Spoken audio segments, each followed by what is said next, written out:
This man never carried more than 4 bullets, and this mission was taking place at sea. To maintain a steady aim on the choppy waters, he crafted a stabilizer based on camera gimbal technology. Even with the rolling waves, it wouldn't throw off his rifle's accuracy. He strapped the stabilizer's weight to his body, then gently gripped the mount's hook with his other hand and began loading a high-caliber round. Next, he fine-tuned the sniper rifle's precision. Before the target appeared, he test-fired the rifle on sight because only under these exact conditions, this distance, wind speed, and direction, could he achieve perfect accuracy.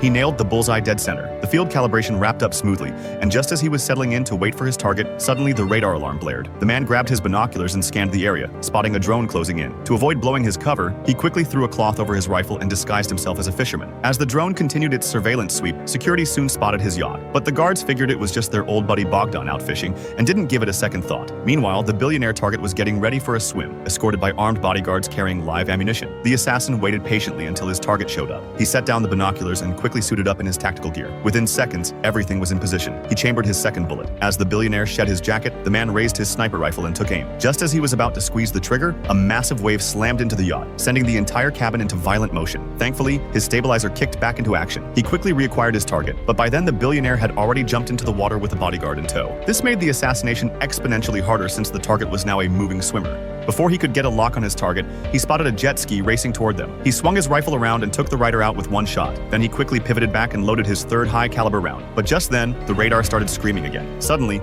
he saw another drone scanning the area. He grabbed his signal jammer and hit the button, instantly cutting the drone's feed. But his move had blown his cover. Fortunately, the billionaire had no clue he was in mortal danger. Thanks to a heads-up from the jet ski rider, just before the assassin could fire, the bodyguard yanked the billionaire underwater. This would only buy them a few moments. They'd have to come up for air eventually. And the second that billionaire's head broke the surface, he was a dead man. Soon enough, both men ran out of breath and started surfacing. The assassin held his breath and fired, dropping the bodyguard instantly. He loaded his fourth and final bullet, his last shot. There wouldn't be a second chance. While he was reloading, the billionaire dove back under. The assassin pressed his eye to the scope again, finger on the trigger, completely focused and waiting for his target to appear. The billionaire couldn't hold his breath any longer and surfaced. One shot rang out, target confirmed dead. Through his scope, the assassin verified the kill. This was his final assassination mission. Once he collected his payment, he'd take his wife and disappear, leaving this world behind for a quiet, ordinary life.